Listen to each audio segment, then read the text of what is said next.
just start on that one, the whole Vegemite sandwich thing. Now, the thing that we love as Australians is obviously Vegemite is one of our things, and everyone knows Vegemite, right? Anyone who's non-Australian.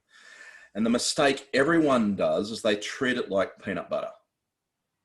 That's what I thought it was. Hell no. That's insane talk. It's like swigging a gallon of whiskey, right? That's the impact, and it literally makes your head explode. So just don't do that. I think Hugh Jackman did one on one of your TV shows over there. And the thing that we do, it's like heaps of butter on fresh toast, right? Heaps of butter. And a smear of the Vegemite. That's good. If you treat it like peanut butter, your head is going to explode. You'll go, how the hell do you guys eat this? Because we don't eat it that way.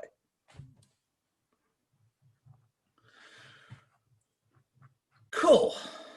That's a bit of a segue. So what am I going to do? We're going to talk about Office 365 productivity. Yeah, that's the sort of thing we're talking about here. I love talking about productivity and all the things you can do in there. And I've been doing this sort of like for, oh God, I don't look that old, but for about 30 years, right? Started before Windows 95 was a thing and having to deal with Novell networks. I was doing IT support when I was still at high school. And playing around with Windows 2.0 and, the old DOS 3.3 whatever it was, and, those fun days.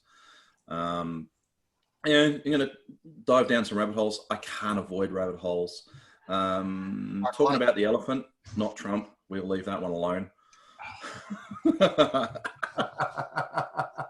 I was going to ask you, how does Australia feel now? Got an 8-year-old daughter, and we'll just touch on this one recently. And when I said, oh, look, the elections have happened in the US, and she turned around and said, did Trump win?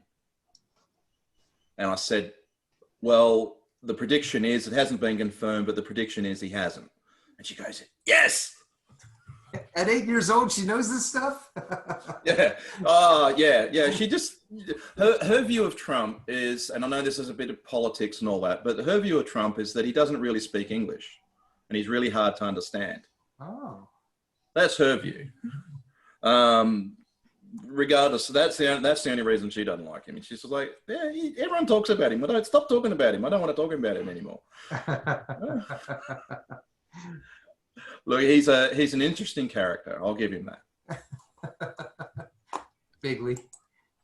It's a fun thing, watching what was going on, and I know it's a really contentious issue over there. And look, it's been an interesting past 4 years, and we'll see how the next 4 plan out. Eh?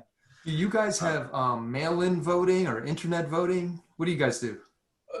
No, because our government can't computer. There are so many examples of that when they've tried to do anything with a computer and it's just gone bad. Our 2016 census was just an absolute, what's the term you guys use in the military? Clusterfuck, that's it. There you go. Randy was ex-Marine. No, still Marine. Still Marine. Once a Marine, always Marine. Is that how it works? Got it. Yeah.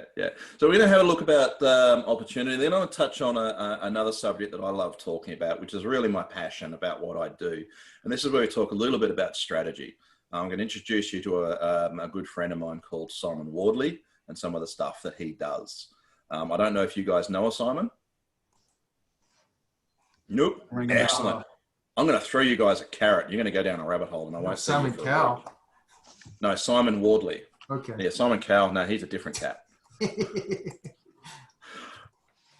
All right. So, as we can already see, interactive, ask questions. Tell me where I'm wrong. I love that because I'm wrong all the time.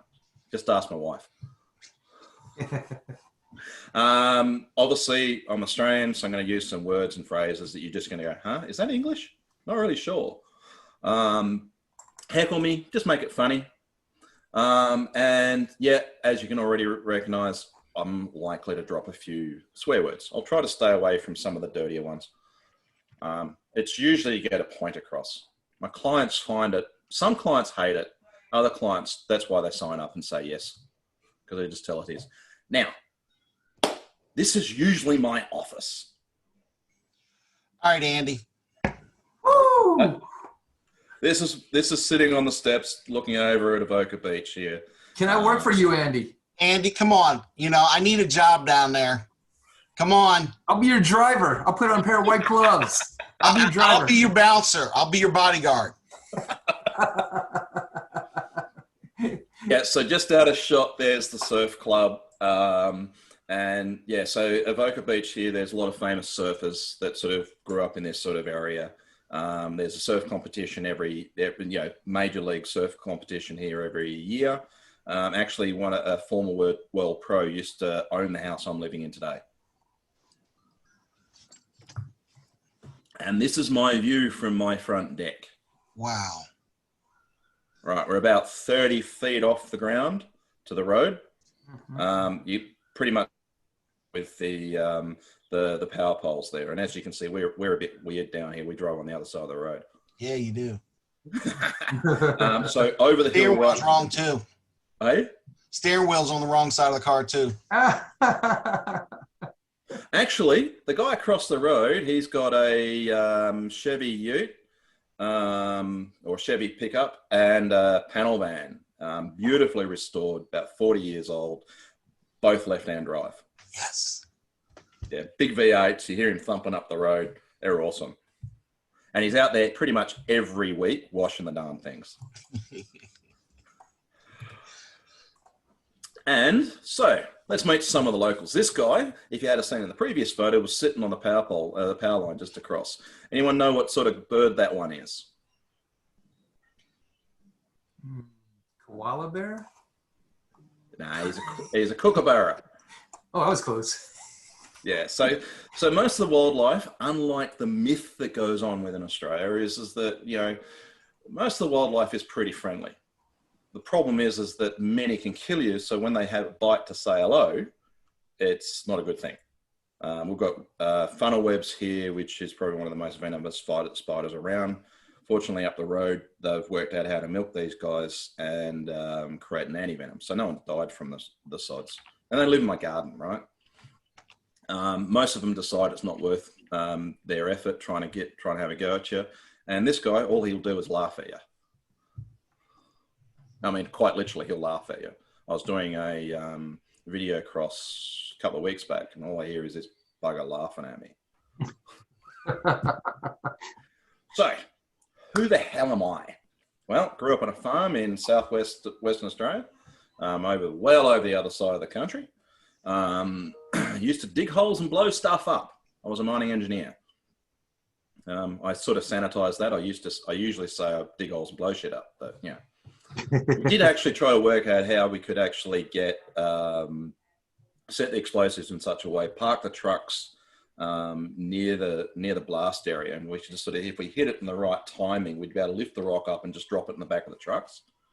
We'd worked all the maths out. We thought it was going to work, but no one would let us do it. I mean, these things, a tire on those things which stand taller than me, they're worth a couple $100,000 each. So I used to drive those sorts of things.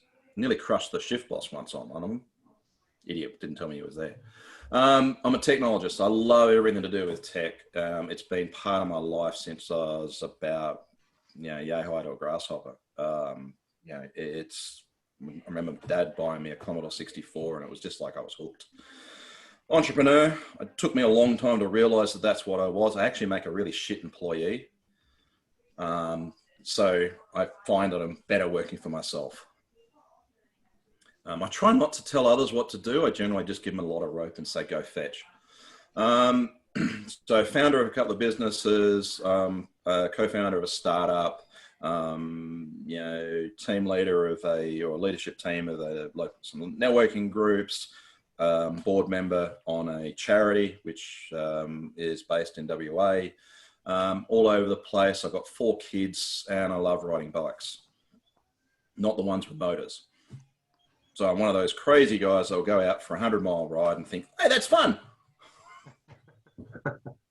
Wearing the really, really, really tight, small pants and the really, really small helmet.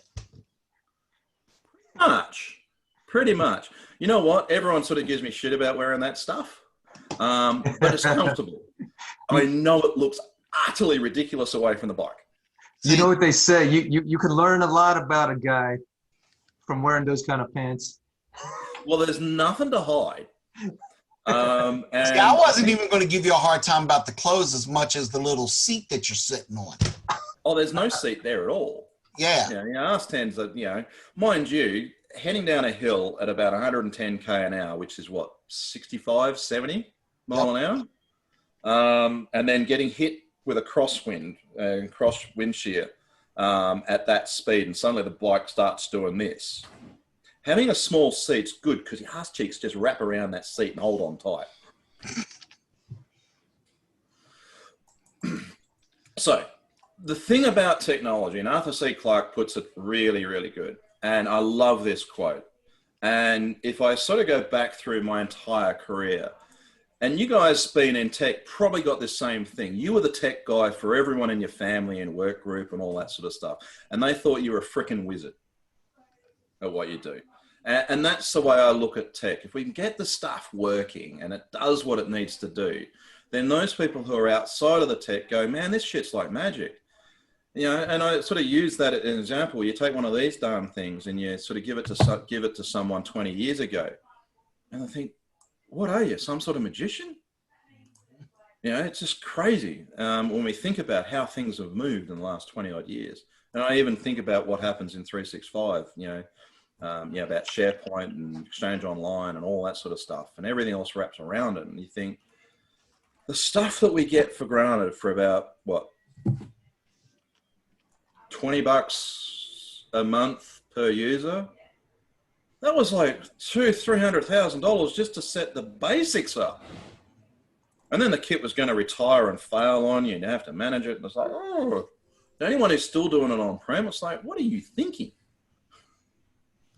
Anyway, so we all know this stuff. I'm not even going to bother talking about all that sort of stuff. But I don't know about your experience, but when I work with a lot of the C-suite and stuff, a lot of them see it just as email and files and file shares, right?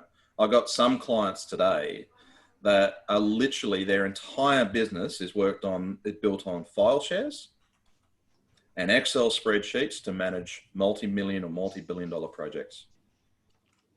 So what? Even the big bank I'm working with, my wife used to work with them, over 10 years ago. And they built a spreadsheet there to do their loan calculations and all that sort of stuff. They're still using it today. I'm finally getting them to, and they're going to drop $500,000 on this project. It's like, what? To build a couple of power apps. Wow. Sweet, I'll take that money. Oh, man. So, again, this is something you guys all know. It's just in there because I was thinking that maybe there'll be someone on here who doesn't realize what this is. This is what a CEO will see. This is what they see. This is what they think about. I ain't going to talk about that stuff. And you've got all the endpoints. We're talking with Frank earlier, and he was talking about Defender ATP and the Microsoft stuff. And I love what Microsoft's done with that. Getting Intune, bringing all that sort of stuff in there. Yeah. Teams, there's Editor. Have you guys tried the Microsoft Editor, by the way? Do you know what that is? No, I don't even know what the Microsoft Editor is. So Microsoft Editor is Microsoft's sort of approach to, have you heard of Grammarly? Yes. Yeah. Right. So it's Microsoft's version of that. So they're using their AI, machine smart. learning and all that sort of stuff. So that when you're typing, you put it into Edge or Chrome or whatever. By the way, I actually switched to Edge recently because I'm loving it. Gone away from Chrome, though it still is Chrome, but yeah, that's another story.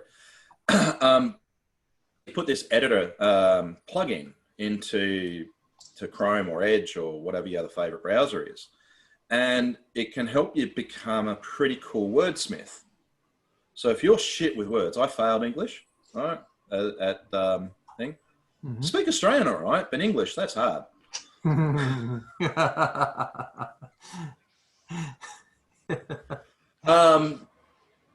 So yeah, it helps you sort of wordsmith and sort of craft things that are sort of more accessible for the non-geeks and non-nerds of the world. All right. So I use that a lot, and it actually makes you sound a little bit more professional. So yeah, give it a go. Thing. And the other one is that, you know, it's really a business in a box. Yep. I mean, there's a couple of $100,000 worth of stuff that you can turn on and light up in about a few minutes. Got a real estate agent just migrated last night. So they come online in a couple of hours. So hopefully it'll work.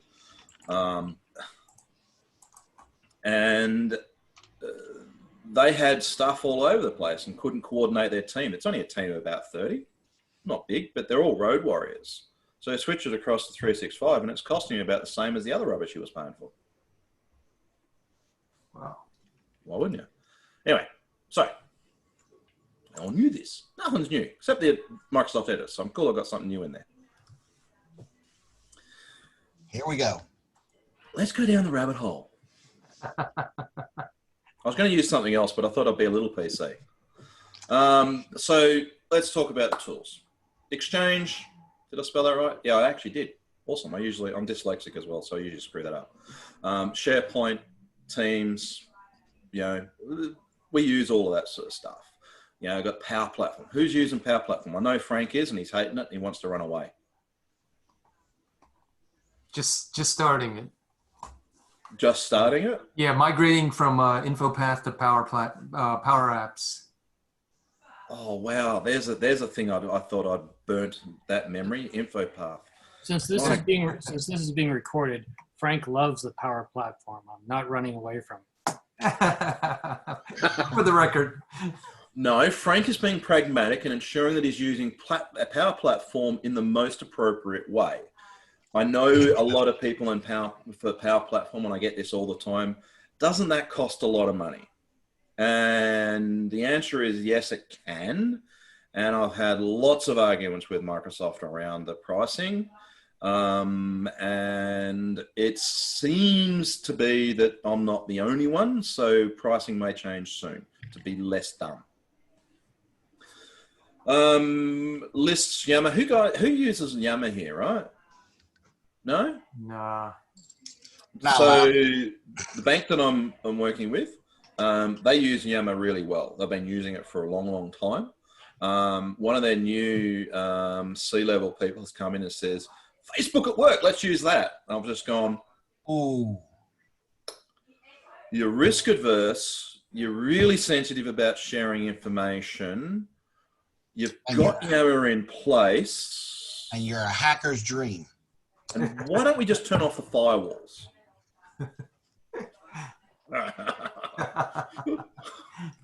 Yeah. So I got the. I leveraged my favorite team, the security team or ISG or whatever they call themselves. Said, guys, they're talking about Facebook at work. Let me send you off on a bit of a trek. So I sent them down a path. So one of the other big telcos here I was involved with, they actually did a really good job with that. It's called NBN. So if my internet connection drops out, it's because of them and their shit. And they're actually going to turn you off, right? Boom! Everything gets wiped out. Everything stops. I get better 4G signal here because there's a tower across the thing, but I get about 40 megabit. It's no good. Security. Who loves the security of the 365 platform? Yeah, it's pretty cool. I love it. You don't even know it's there, but it's constantly protecting you almost. Unless you get a client that decides, because security, because risk, and because you could use your browser to log on to another tenant, we're going to disable that for mobile devices because security. Right? Right. It's a web-based application, and we're going to make you not use it on a mobile device because,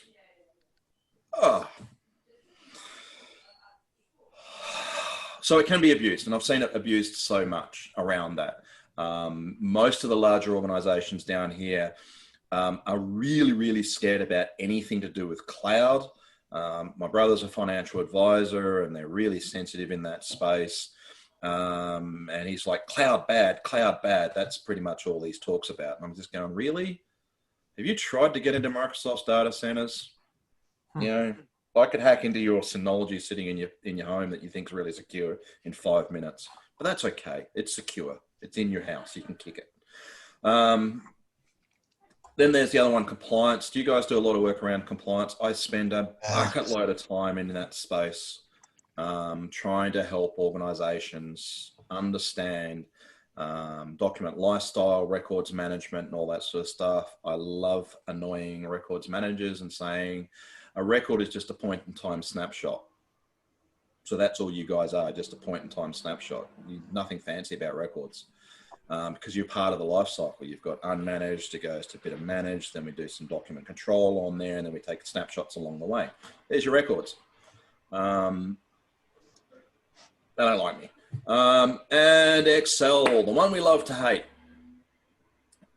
How many times have you guys encountered a business that runs their entire organization on Excel? I can Yes. think of a few right now. Yeah. Now, don't get me wrong. I love Excel. It's a fantastic platform for testing brain farts.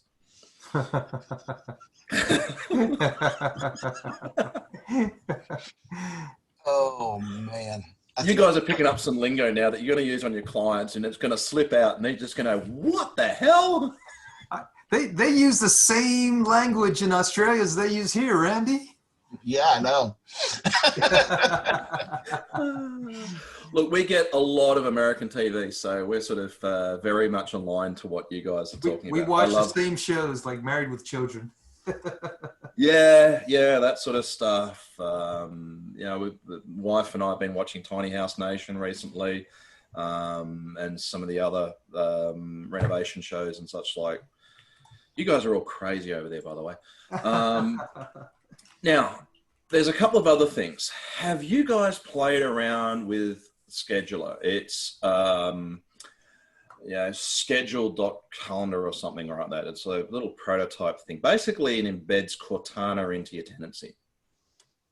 So that you can send a message to Cortana and say, hey, Cortana, can you set up a meeting between us sometime next week on Monday between 10 and 12? And now Cortana's going to go around and send out messages to everyone who's involved. There could be 20 people involved in that particular email thread, and try to find time for all of those people to book a Teams meeting.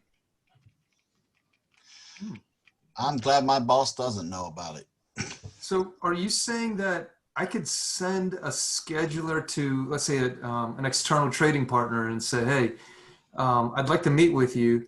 Take a look at my calendar and pick a date? No, that's the easy way. That's the normal way. You use Calendly or you use Bookings or anything like that, where you can actually go and book that, right? Yeah. This one is let's say you got an email from a potential client or something, and say, hey, I love what you're doing. Hey, Seal, we'd love to come chat. What's your calendar looking like? Or, we should meet next week. And you go, cool. And you put Cortana as a CC. And then you say, that'd be great. Let me ask my personal assistant, Cortana, to find time for us to go and book. Cortana, can you find something, next week, midweek, say Wednesday or Thursday next week, yeah? And then she'll go away and send pretty much straight away to all the people who are involved in that email thread, private email messages to try to find times that fit with their calendar and saying, hey, look, I've found a time for CL in this space. We've got these options for you. Which one works for you? And eventually you come to consensus, and then it books a calendar meeting for you. And you don't have to do anything. She's like a VA. That's a free BA there. Yeah. So I think it's called schedule.calendar, etc. I'm going to throw it in. I'm going to get a chance towards the end, and I'll find the link for that one. But the other one is another app or an add-in, and you can find this in the Microsoft Store, called Find Time. And it's literally what it means. So if you don't want to use Cortana, and she's cool, I love that. And people think, manual VA is so efficient. She's just right onto it. 2 o'clock in the morning, she's go. Where the hell did you find her? So that one's about sort of making yourself look awesome. Find Time's another one where you can actually, it's plug in to Outlook, and it's sort of, same thing, same workflow. message comes in and you say, hey, look, let's meet. So then you come in, you put that ad in, you click the button, it pops up on the side, and then you pick a few suggested times that suit you. And you might pick up 5 or 6 different times over the next week, right? Then that goes out to everyone. They get a link. They can bring that up and vote on which ones they prefer. When you get consensus, meeting booked. Nice. So none of this, oh, is this time work for you? Let me check my schedule. I've got to get my VA involved or PA or whatever it is. And you've got 25 people you're trying to organize and find the time. It's like, don't waste your bloody time doing that shit. Find time, get it done. So if you do nothing else, pick one of those 2 or both. Depends on how you want to play your life. Stream. Now, I love using Stream for sort of throwing up videos. The thing I hate about Stream, it's not public, but Microsoft's fixing that one, I think. But not a lot of people use that for sort of self-promotion and video content and stuff. It is really cool, obviously, with the live Teams stuff. So yeah, start using Teams for this stuff, man. You're right. Start listening. It automatically does in there. It does transcription and all that sort of stuff for you. You're right. Randy, you were right the whole time. I just needed Andy to confirm it. No, just joking. Yeah, because if you're doing it in Zoom, you've got to get something like Otter, and Otter doesn't understand Australian very well. Yeah, gets it completely wrong. Microsoft, on the other hand, they must be locals because they get it. They understand our weird lingo. The only one that's weirder is the Scots, but no one understands those boys. And never get a Scotsman drunk. Now, oh, God. That's about what they can do right. Yeah. Well, they're an interesting bunch. The other one, I don't know if you guys have heard of Syntax. Nope. No, I don't. It was announced recently. Sorry, garbage truck driving past, so a bit of noise there. So Syntax is a way of, when we come back to the compliance thing, and the biggest thing with compliance is you've got to write all these obscure regex rules and stuff to really find the data you're looking for. So you can actually go, actually, that's a bad thing. We probably shouldn't let that one through the gatekeeper, because most of the organizations I hear actually do, hey, we're going to do compliance. We're going to turn that on, and we're going to get everyone to label stuff to say how sensitive it is. And I go, that won't work. And say, yes, it will, because everyone will label it and it will say, well, this is really sensitive, and it will be able to then block it. And they say, no, it won't. They'll put that as sensitive, and they'll try to email it to someone. It won't work, so they'll put it down to public and mail it out that way. Humans are shit at categorizing stuff.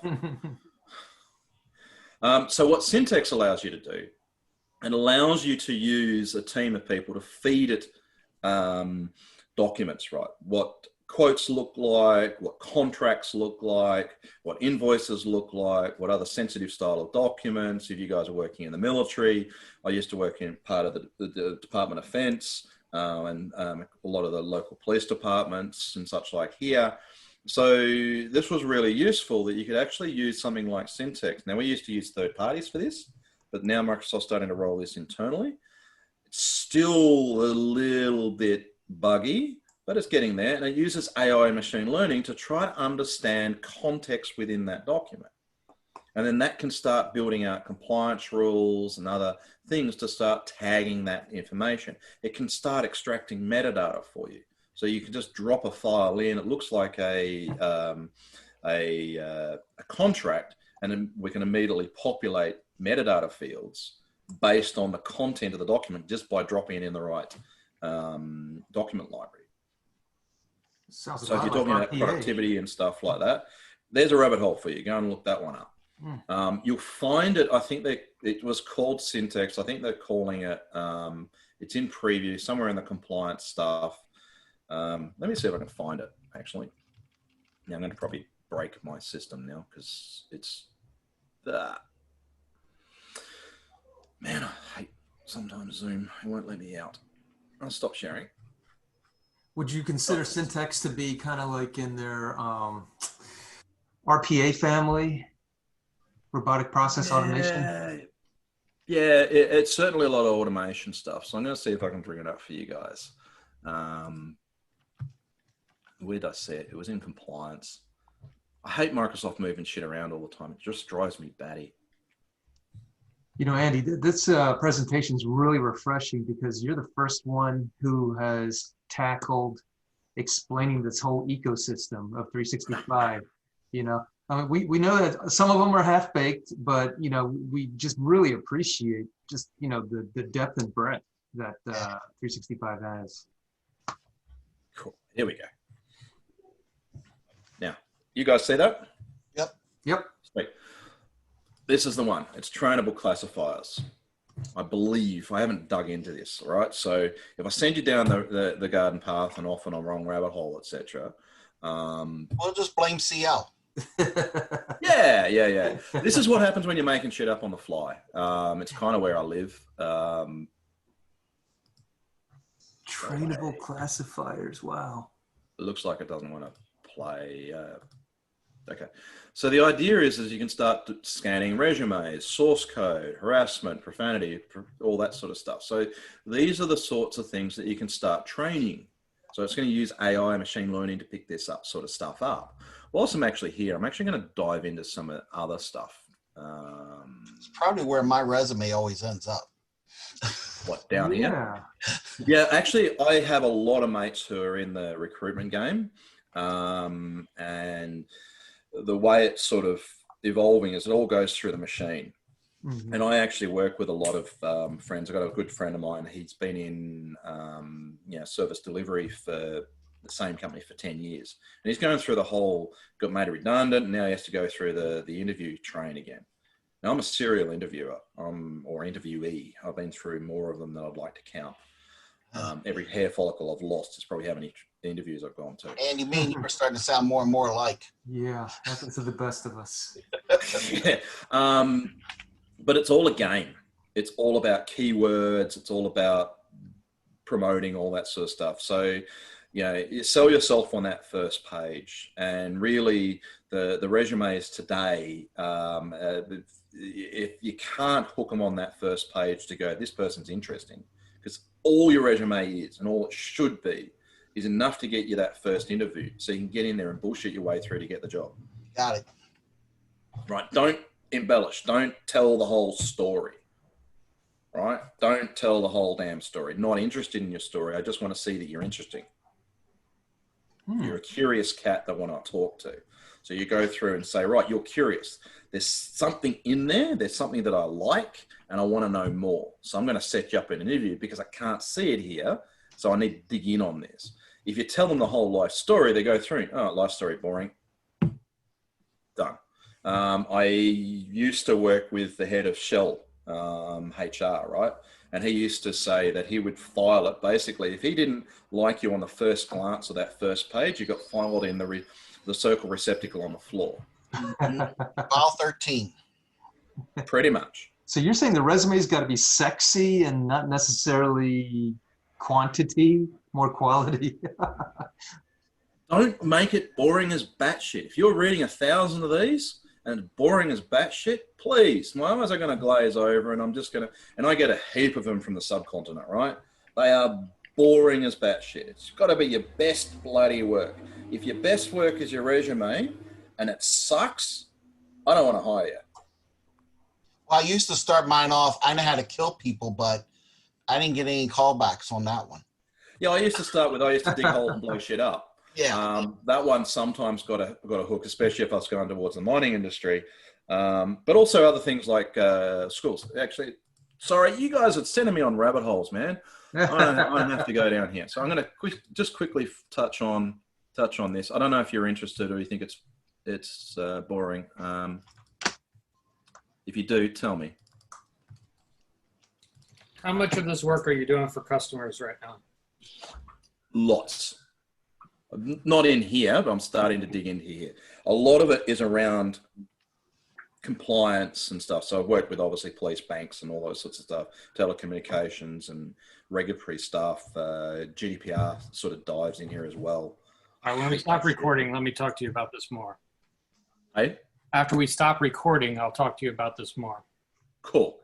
Excellent. So you've had experience in here? Yeah. Perfect. Perfect. So you're going to tell me how wrong I am. That's awesome.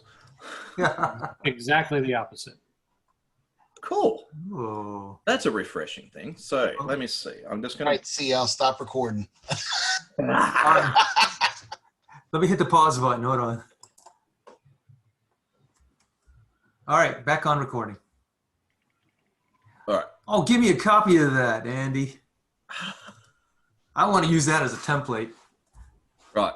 So this is pretty much how I put mine together. Is it any good? Nah, it's kind of shit, but it gets me a few things. So the key points of what I'm doing is I'm just sort of trying to highlight the sort of shit that I do, just to sort of get attention. This is too wordy. I just talk too much, right? But the key points is I can quickly get access. If you haven't got LinkedIn linked on your resume, do it today, because that's where everyone looks. Brief history of your education, professional things, and then a rating about your skills and some of the stuff that you do. Immediately I can see, bang, bang, bang, they're interesting. One page, sweet. And then you go, well, actually, I'm interested in to see where you've been working. I kind of hid this around and broke it all up and got rid of a lot of rubbish, right? But you see, it's 2 pages, 3 pages. It used to be 7, never got callbacks.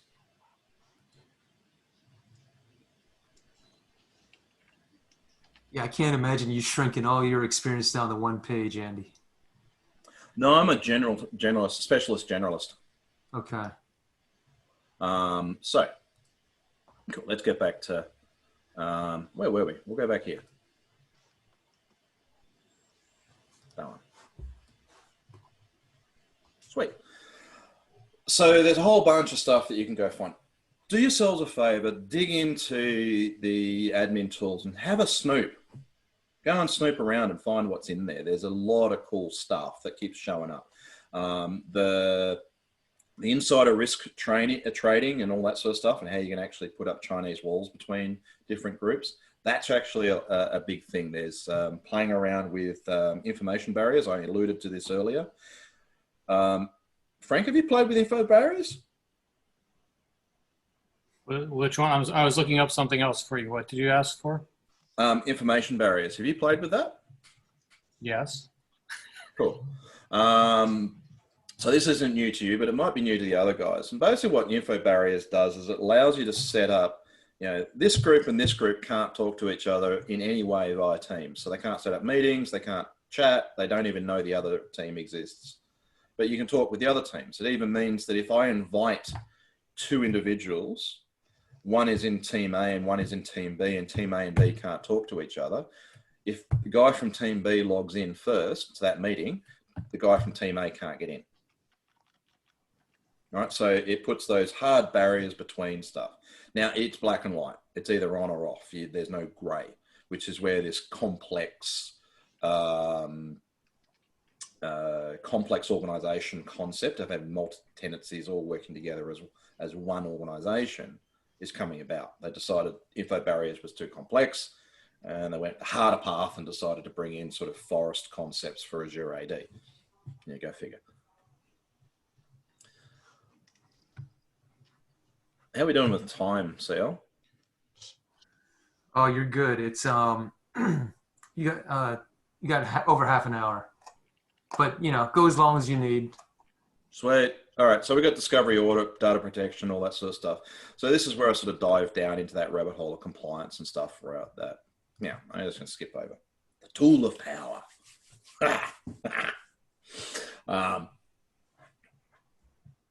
Yeah, it's not a database. Don't use it as a bloody database.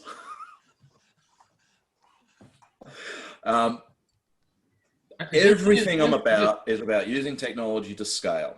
Didn't they just add a database in Excel? Yeah, I know. Shush.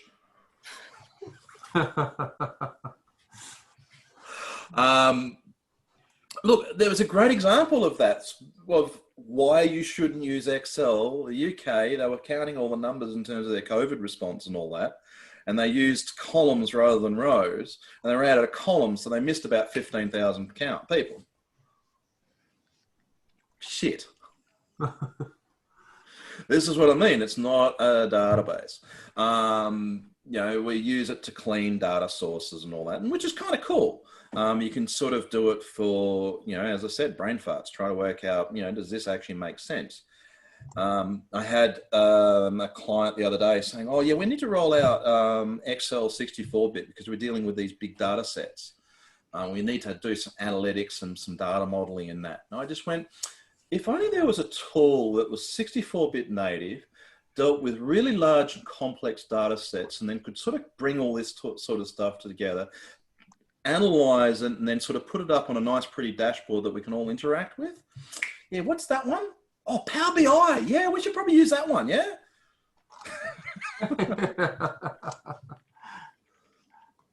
So yeah, and everyone's going, oh yeah. So that solved the problem if you roll out 64-bit Office or your add-ins break and all that sort of stuff. Don't do it there. Do it over here where it actually works. Though Power BI is not without its faults. The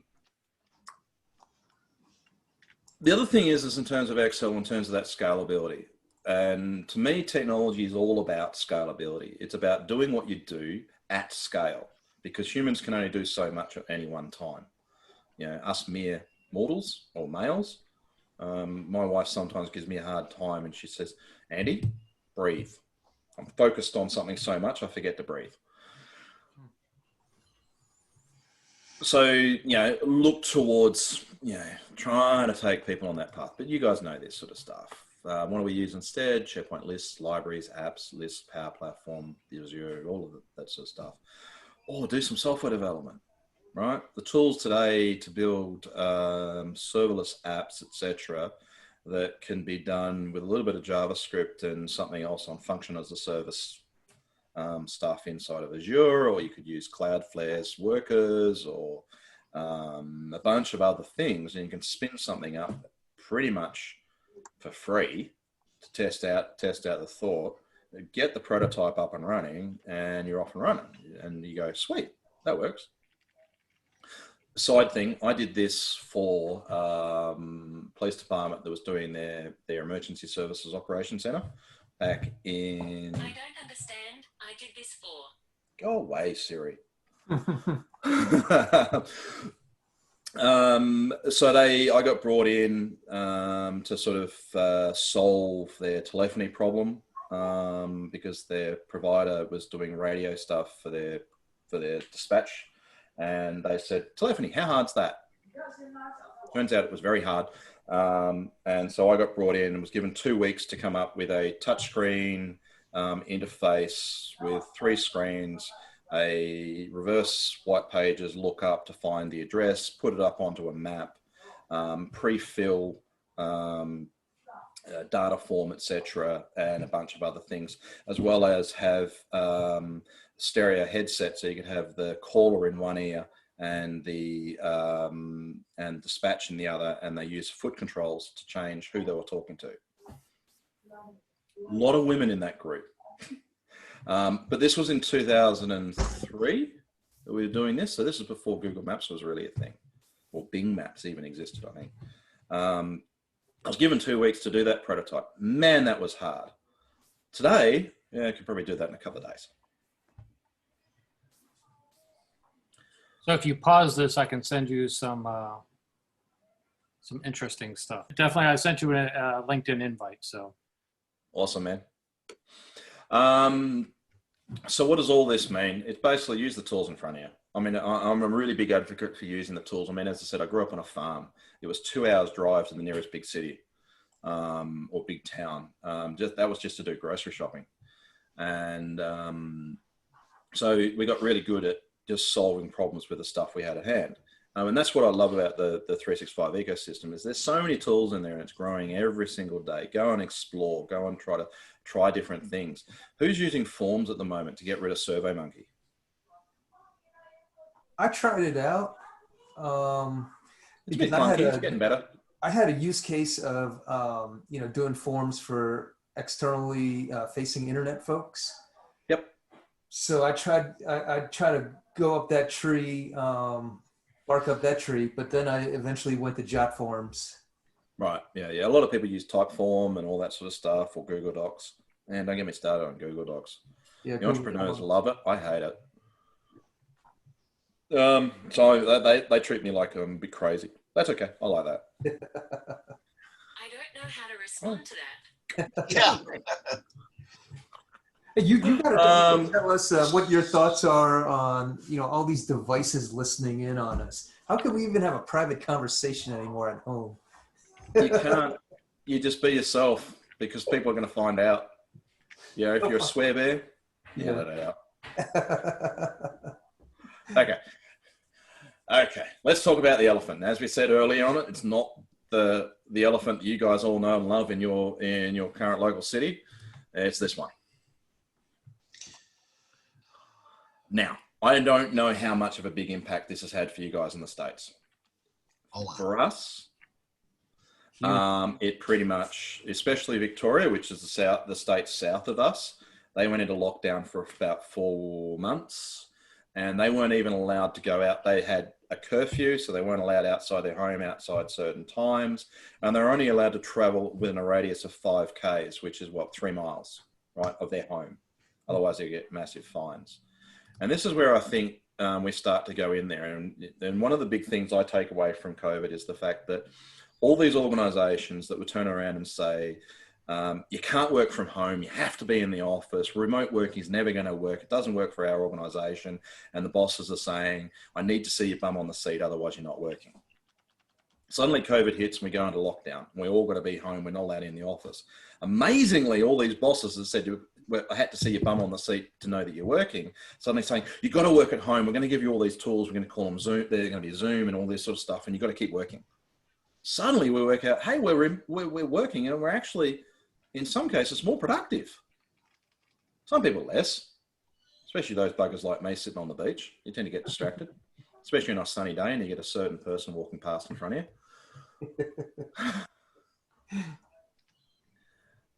And the other thing I've noticed, and it's fortunately for most of us here, we don't have to worry about the hair, but I've seen that, beards are starting to come in and, long dreadlocks and all that sort of stuff is starting to become a thing. So now what? Where do we go?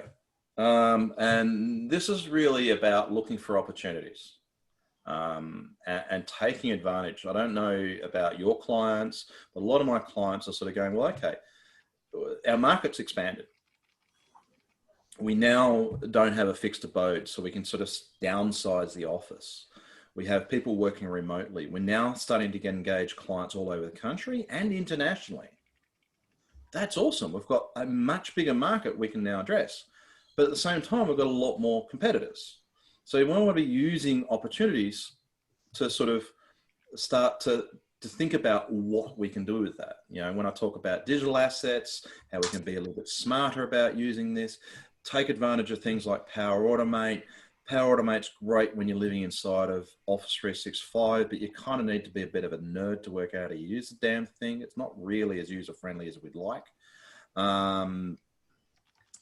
Then you can sort of extend with things like Zapier and if this, then that, and all those sorts of triggers to sort of expand outside the ecosystem. New business models start to come to light, and we sort of look towards what I love as the foundational element. And Office 365 in my business model and such plays just a very small part. It's just the productivity suite sitting down in systems. In systems, we've also got your core line of business stuff, but we've also got all the support tools and stuff you use to drive all of that. Again, that's just a small aspect of that.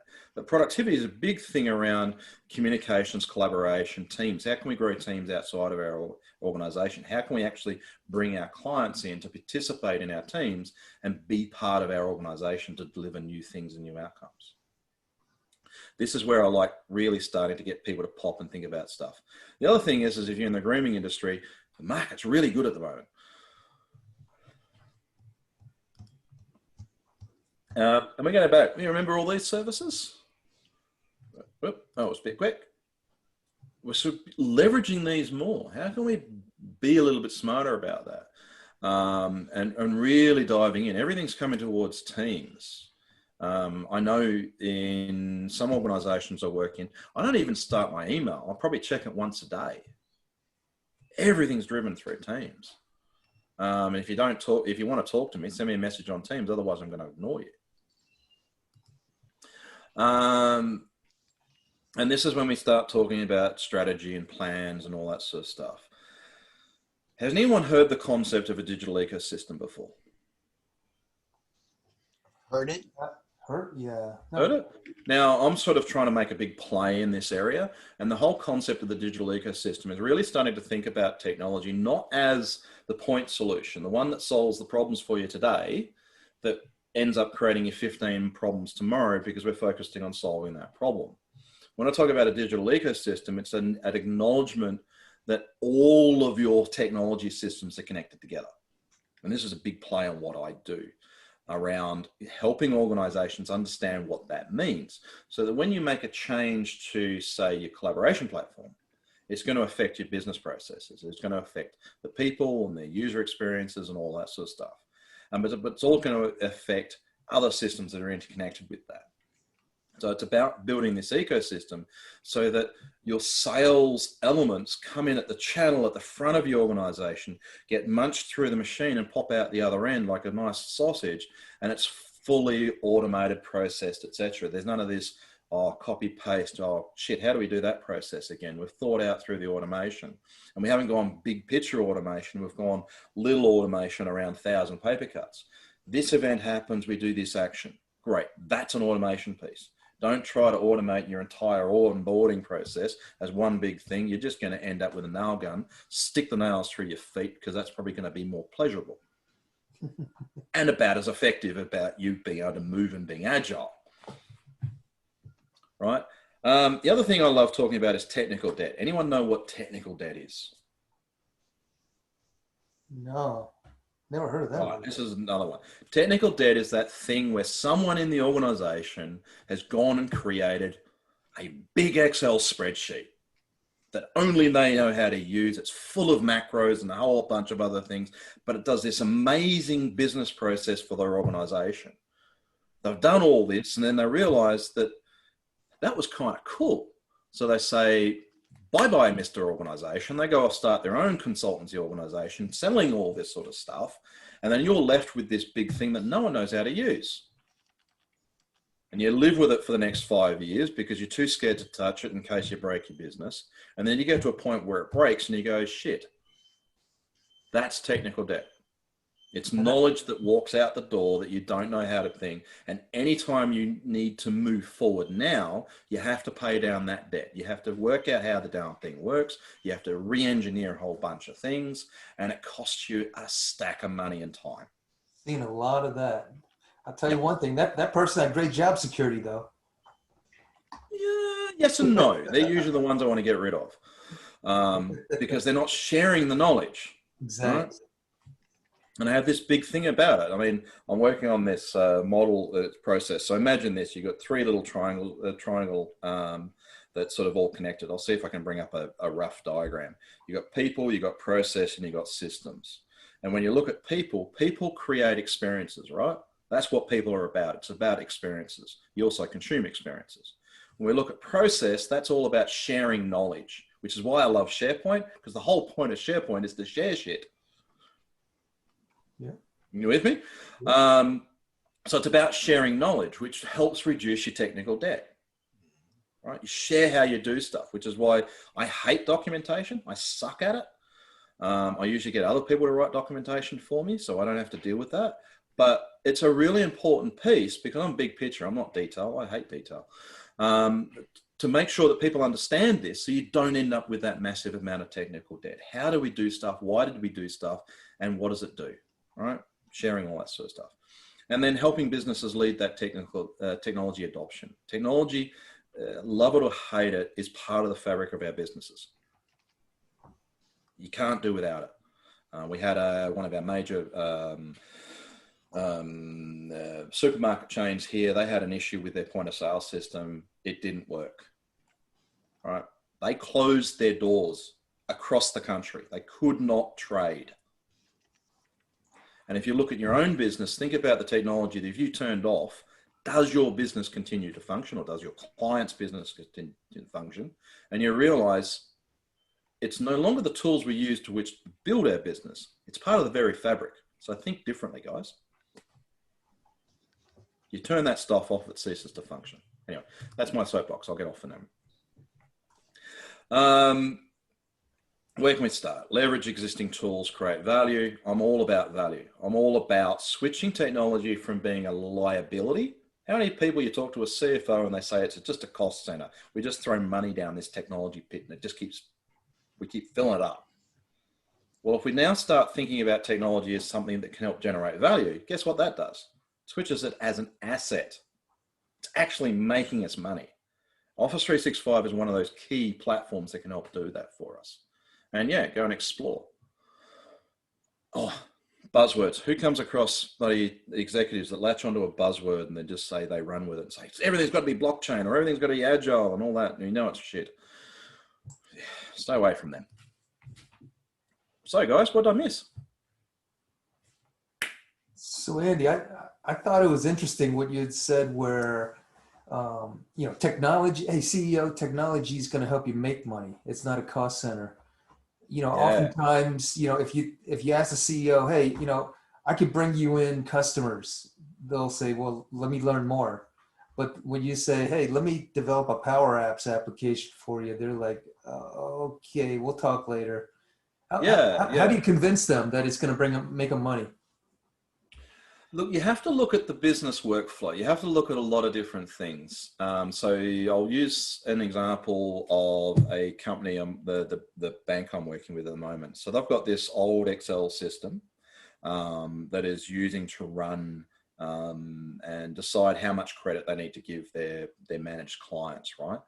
And it's working for them, but they've got this old system that's running, and it's only running for them to be able to do one thing, and that's to check to see what they've been pre-approved against. It's costing them $500,000 a year just to keep the lights on this darn thing. All right, and they're quibbling over a $70,000 bill they're going to get hit with the a yearly bill to turn on Power Apps. I went, well, you're going to get a better experience. It's all going to be online. It's all going to be collated.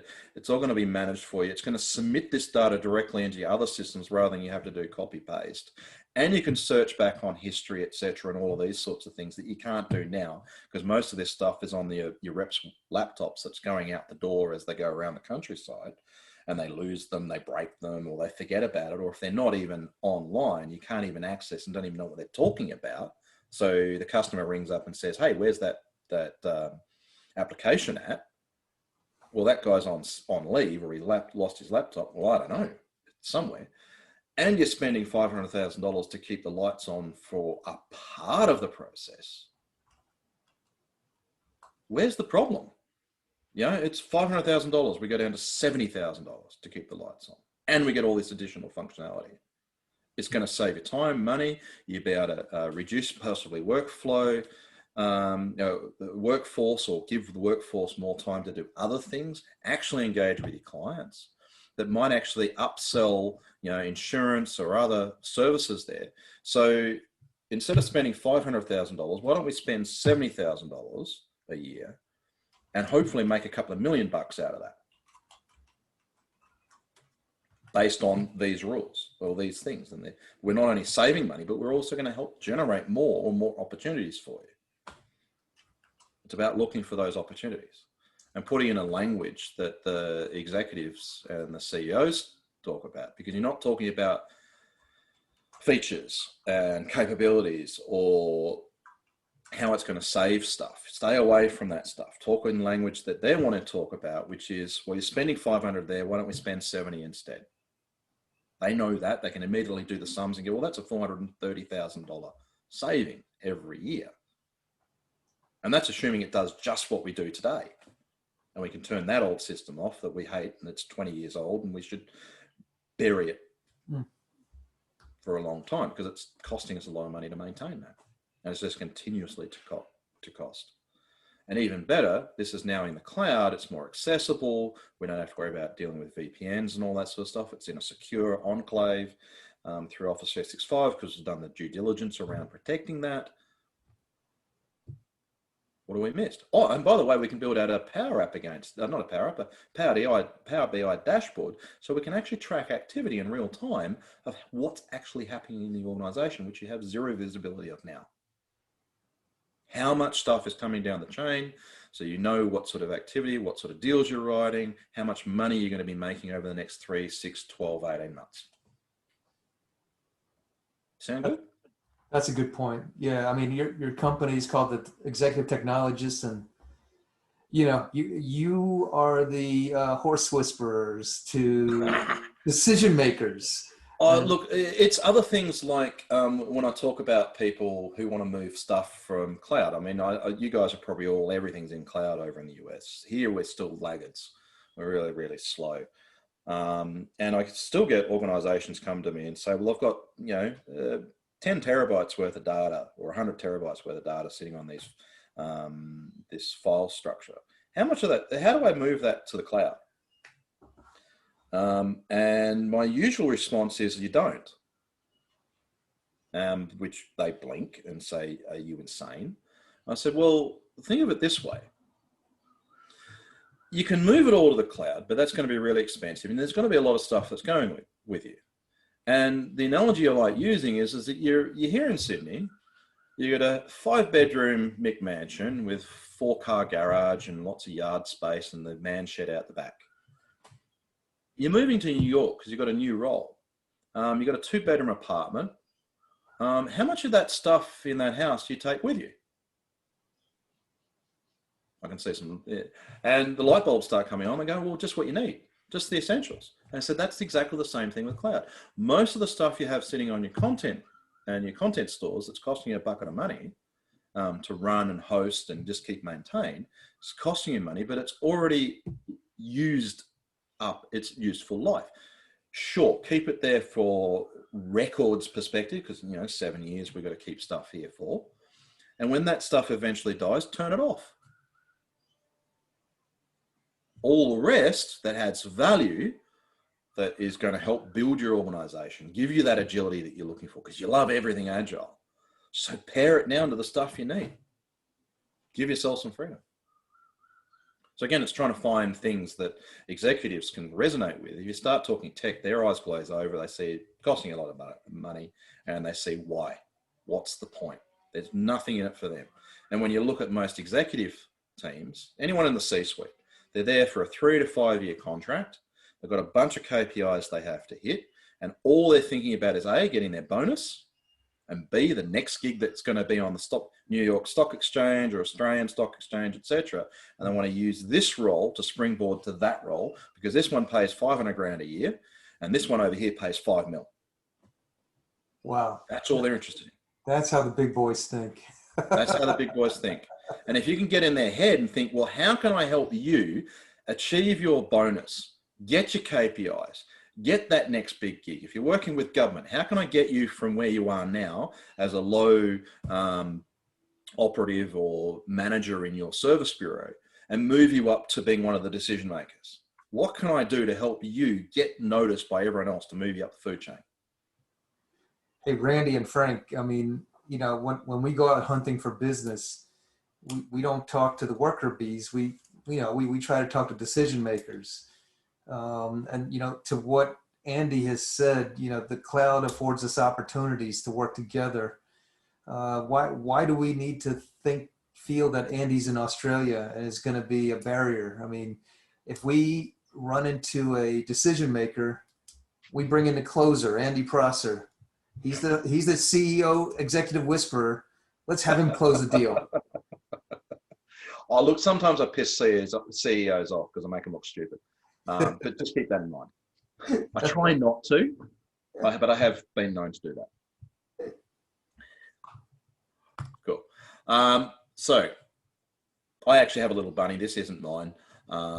But yes, we're going to have a little peek down the thing. And this is when I started and I talked about going down the rabbit hole. I'm going to finish on this one. So there's a great little video. I'm going to stick it in the chat so that we've got a copy of it. I'm happy to share the slides, by the way. How do I do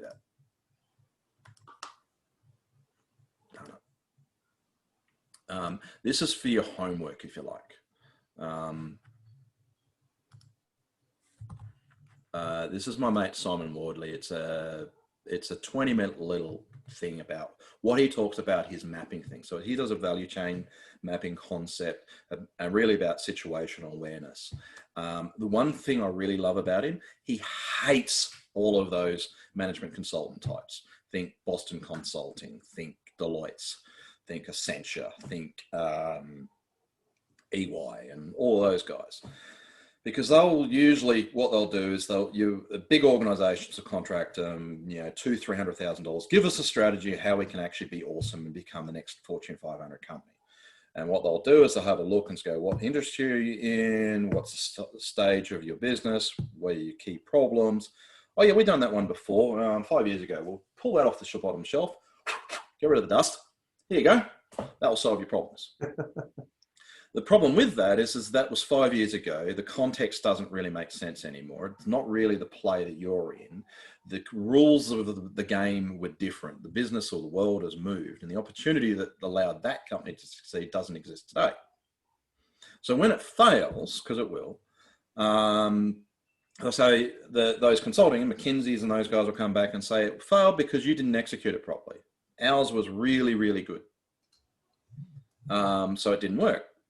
And you go, oh, okay, so we'll pay you another $250,000 to give us a new one. So we'll dust off another one, and it still doesn't work.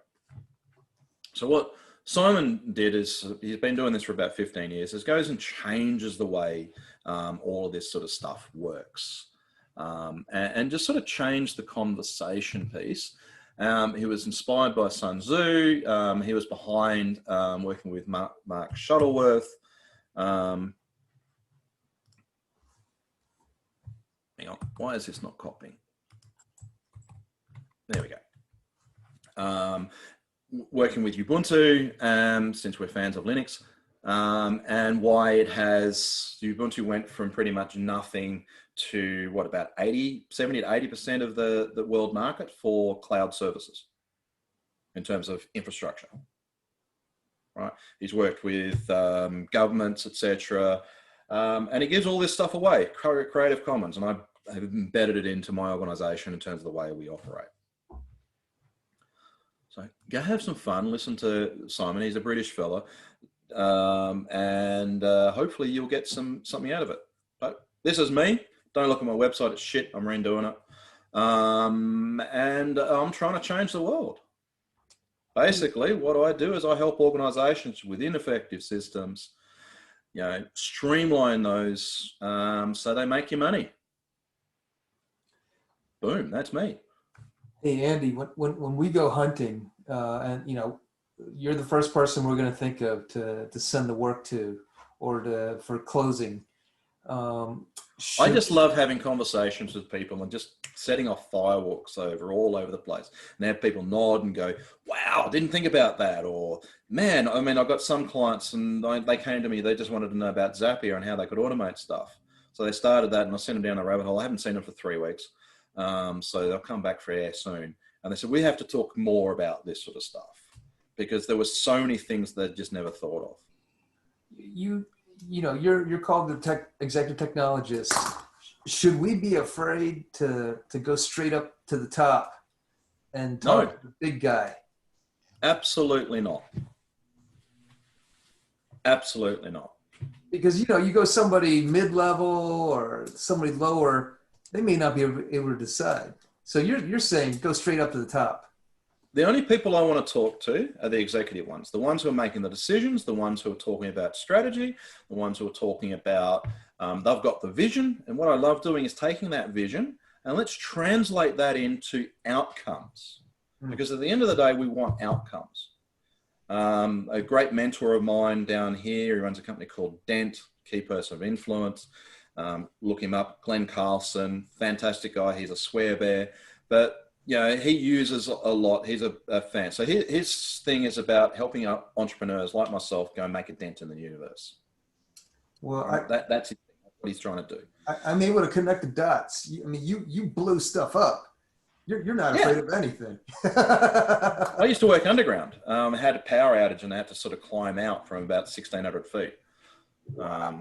Black, dark, nothing. Oh but so the thing is that what people are really buying, they're not buying the drill bit.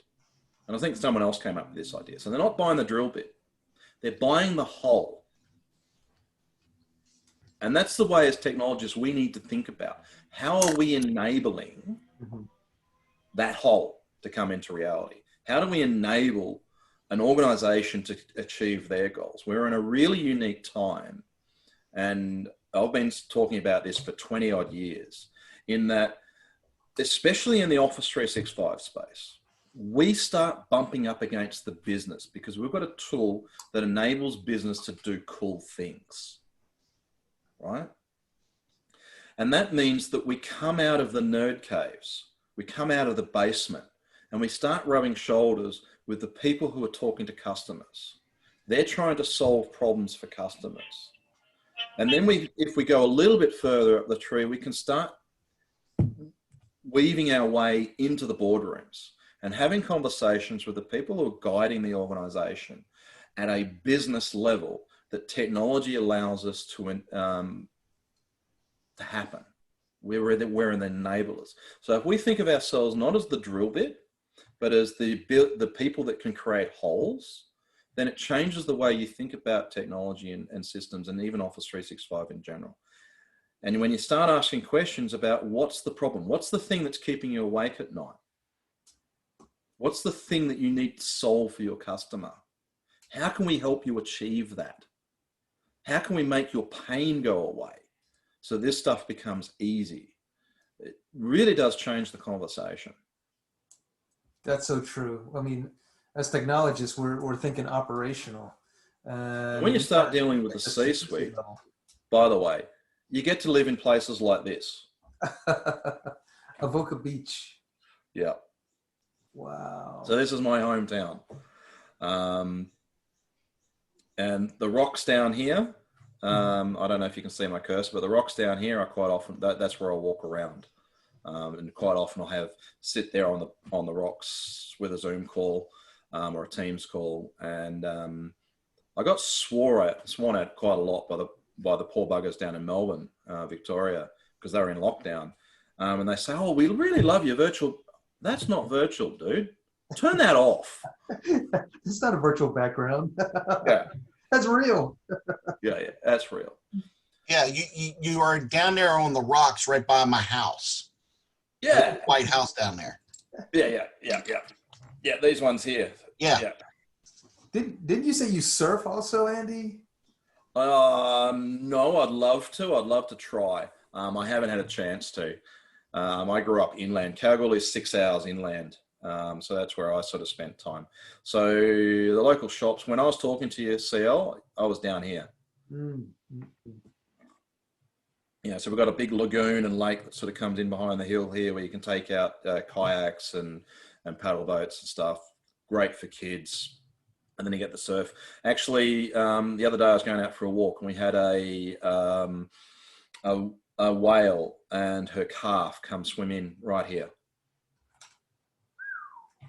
Breathtaking. And I was standing, pretty much around about here. This is a slightly old photo. I've sort of made that into sort of a walkway. So I was standing about here, watching the whale and a calf as she was swimming around in here. Foggy sort of morning. It was just like stunning. And the other day, which I was trying to get walking further around here, there was a pod of whales, 4 or 5 pods of whales, humpbacks and stuff, sort of doing their tricks just offshore, 100 meters. So 500 feet offshore. And did you say that's closest to Adelaide? What's the closest city? Sydney. Oh, Sydney. Okay. So Sydney's a 2-hour train ride. So it's about 30-minute drive to the train station and about an hour and 15 to the city. Otherwise we drive around, etc. There's a big river that's sort of in the way that blocks us. There's only one road over. But yeah, it's a couple of hours drive down to Sydney. Fantastic part of the world. Can't get a house, can't buy a house here anymore. Everyone's decided if you're going to work remote, you also want remote work somewhere nice. We moved up here a couple of years ago, late last year actually. And since then, can't get a rental, can't buy a house. They're all selling, even an average house here starts at about $1 million. There's one over here that sort of overlooks the. Oh, in fact, there's one down here which is a knockdown rebuild. They're wanting $3.5 million for it. Oh man, But your back door is the beach. Randy, you lay down on that hot sand, that'll heal anything in your neck. Look, there's one thing about Australia and the beach. It sometimes gets so hot here that if you got to get across to the wet sand really quick. If you're on the dry sand, you'll get 3rd-degree burns. Yeah, so we get temperatures of, I think a couple of years back we were getting like 46 degrees Celsius, which is 38 Celsius is 100 in your terms. Yeah, I watch the Australian Open every year. I'm familiar with the heat. Yeah, it's a different sort of experience here. There's hot, and then there's holy hell. That was a furnace I just walked into. Wow. So, guys, I hope you enjoyed today. All the other buggers decided they didn't want to join and couldn't make it. They're going to miss out. But hey, I'll promise to do this again, and we can talk about some other stuff. And yeah, thanks, guys. I appreciate it.